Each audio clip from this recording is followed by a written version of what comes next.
The Japanese Grand Prix just ended, and there's quite a lot of things to talk about. We have a new youngest championship leader, we have Oscar Piastri finally racing, and we have Oliver Bearman's crash. So let's get into it. Okay, so the first thing I wanted to talk about was please subscribe. I would really appreciate it because that shows that you enjoy these videos. Thank you.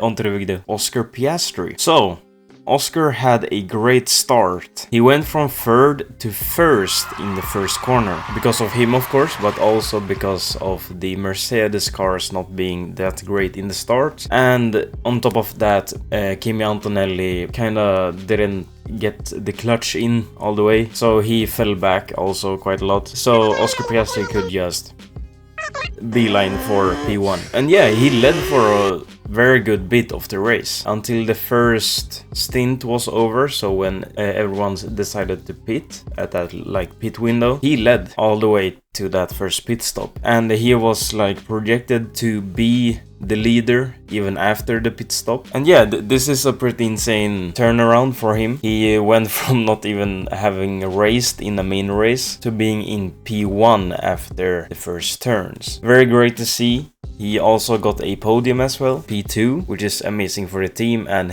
him also. He got the driver of the day, which is also deserving, I would say. That or Kimi is my opinion. And yeah, maybe this could be the start of McLaren's comeback. Maybe you don't really call it a comeback, but the start of the season hasn't been on McLaren's side. And I'm saying it's not really a comeback because they won 2 Constructor Championship and the World Drivers Championship. And speaking of McLaren, I could also say that Lando Norris also did a great job. He got P5. So yeah, this could be a great sign that McLaren is still in the fight for the constructors. But it's always nice to have more chaos and more components for chaos. One more team in the Constructor Championship is another factor for chaos. So yeah, great to see that Piastri finally got a very good result here. So yeah, next topic. Okay, so the next thing I wanted to talk about was that Kimi won again. If he gets pole, he will probably win it. He seems very fierce, very stable, very fast, obviously. If he gets clean air, no one in front of him, then he will be fast. When he got that lead just before the safety car, and then when they started the race again after the safety car, then he just took off. He finished the race with 16 seconds to the next car. That's just a sign of great pace. So yeah, I think that Kimi will definitely be a very big factor or part of the championship. He might as well just win it. His second year in F1 would be insane for him. And yeah, Kimi will take wins here and there if George can't. He is also the youngest championship leader. So that's a new record that he holds. So Kimi is right now just breaking records here and there, and I don't want him to stop, even though I have bet money on George Russell. And the one thing you could talk about here is also this start. He kind of fell off there.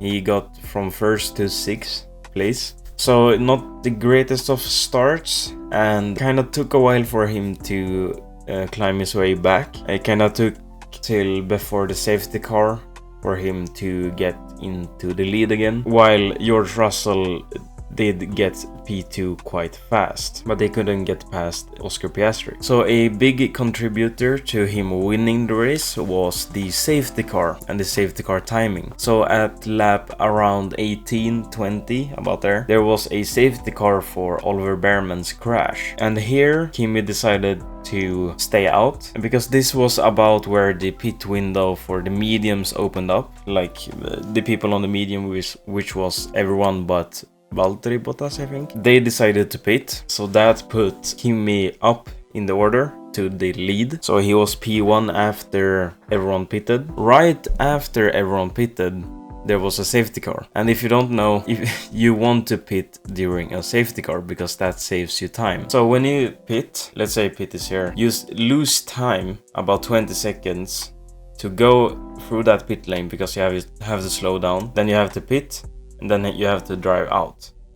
when everybody else is going full speed around the track. But when there's a safety car, everyone has to slow down. So when everybody's going slower, then you can pit and save time because everybody else is going slower than usual. When Kimi decided to stay out, there was a safety car right after everybody pitted, so he got very lucky there. So he saved time and he also got the lead with new tires, so that was the right call for Kimi. And yeah, it was just everything fell into place for him there, and yeah, that made him basically win, because after the restart with the safety car, he just took off. Even though the start was unlucky and the safety car was lucky, he drove a amazing race either way, because you can't really win a race by sheer luck. You have to put the laps in, you have to have a steady pace, a fast pace, you have to be great at wheel-to-wheel action, especially this year. Either way, if it was unlucky or lucky, Kimi did an amazing race. You can't really take that from him. So yeah, amazing to see him winning again. He's now a multiple winner. Hopefully he can win more races. I would love to see that. So after Kimi's topic, I wanted to talk about Oliver. So my expectations for Oliver for the entire weekend was higher than this. I wouldn't really say it's totally his fault, but it's not a good result for him. The quali was not that good. I think the free practice sessions was pretty good, but then the quali and the race was just a disaster. So he started in 18 in the race and it looked pretty promising. I think he was about P15, 16, like before the first pit window. So I was like, okay, he could like get in the points maybe. Yeah, at lap like 18, 20, he was going to battle with Colapinto, but Colapinto kind of did a small movement to the left, and Oliver didn't really anticipate that and didn't really brake, so he just went straight, and then he kind of spun into the wall and there was a 50G crash. That is pretty insane. Okay, so imagine your body weight times that by 50. That is how hard he hit the barrier. Okay, so let's say you weigh about 70 kilograms. So times that by 50. 3.5 metric tons is on your body at that moment. 3.5 tons. That is insane. It's a very big crash. It didn't really look that bad in the stream, but of course you can't really see everything in the stream.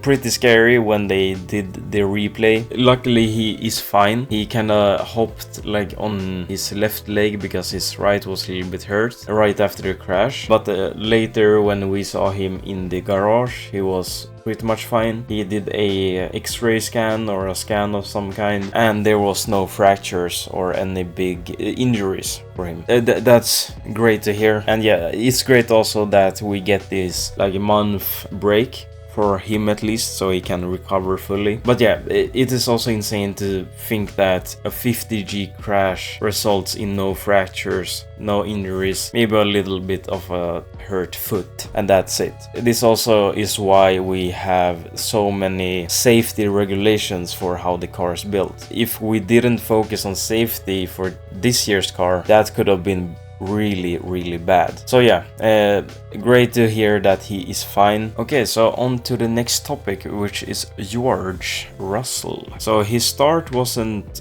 that good, kind of like Kimi Antonelli's, but a little bit better. He went from second to like fourth, I think it was, and then he quite quickly recovered from that, getting P2 about at the safety car, and then he had some kind of problems with the car for a few laps. One corner where he just lost the position very fast, and that could have been his deployment didn't really work or something, or he was totally out and Lewis had his full maybe, but it kind of looked like a problem with the car, and I think they did fix it later because he could get back those positions that he lost, and he ended in P4. But yeah, I think he did a pretty good race, but lower than my expectations. I thought he was going to win, but he got 4th. So that is kind of also going back to this, like, how good is the Mercedes? Is Mercedes going to dominate the rest of the year? Only time will tell, but I'm seeing some small cracks in the Mercedes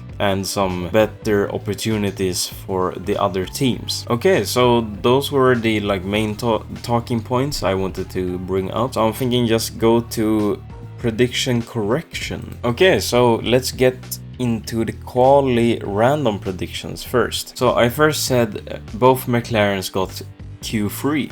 And they did, so I'm getting 1 point there. Okay, after that I said one Cadillac in Q2. That did not happen, so I don't get a point. Why did I say that? And then I said 2 crashes, at least contact. That didn't happen either. And then I said George fastest in all sessions, and I don't think that's correct. I cannot remember looking at the leaderboard after every session, and I didn't see George every time, so I don't get a point, sadly. So okay, let's get to the random race predictions. And a gimme point here, kinda. Oscar finally gets laps in. That is very correct, I would say. And then I said bad start Max again, not him, the car. So not his fault, but the car's fault. Okay, so looking back at it, I would say it's kind of a neutral start. He didn't really lose or gain any position, so I don't think I get a point there. Okay, and then I said it was going to be a wet race. It was not that.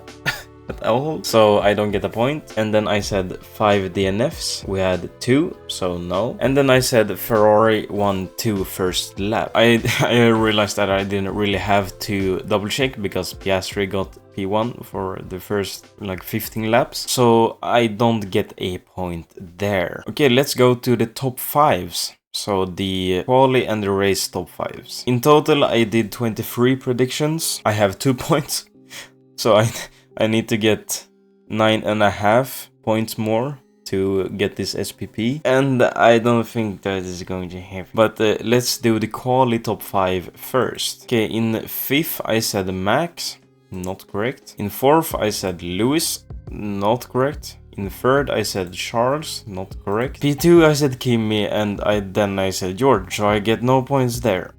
Okay, and then we have the race top 5. In P5 I said Oscar, no. Then I said Lewis, no. Then I said Charles, yes. Yes. And then I said Kimi, no, and then George, no. Okay, so let's go to Fire and Dyer. For drivers, Fire, I put Oscar Piastri, and that is very much correct. And then Dyer, I said Max. I would say that is not correct because he got 3 places up, so I wouldn't say that is correct. And then I said Team, Fire, Haas. I wouldn't really say so. Ocon got 1 point and Oliver Bearman crashed, so not really. And then I said Dyer, Audi. I wouldn't really say that is Dyer either. They got 11th and 13th. On the verge or on the edge of being Dyer, maybe. Okay, I'm gonna give myself a point here but just to make me feel better. So I got 5 out of 23 points. That's not good. I have a lot of time to think about the predictions for the next race, so maybe I do like some like quadruple points. Let's say I do like 30 predictions, but one of the predictions I can put a quadruple or a triple point on. So let's say I get that one correct, I get 4 points, but the total doesn't change, so I get like a bigger point if I get that one, but I can only do it on one prediction. I would say that is fair. Okay, so after that failure of a prediction, I think that it is time to leave this video here. But yeah, I think it was a great race. There was quite a lot of things that happened. Like the start was interesting, like that luckiness with the safety car for Kimi, and the crash, the battle after P1. So the battle for P2, P3, P4 was interesting, P5 even. And yeah, maybe it was a little bit less eventful than China and Australia, but I still enjoyed it. So I'm excited to see Miami next. I think that could be an interesting race, but it is more than a month away. So I think I gotta try to make some videos in the meantime, some things you can do in the middle of this spring break, and yeah, maybe some shorts if there's any big news or something, and just try to keep y'all entertained. But yeah, thank you for watching, and I will see you next time.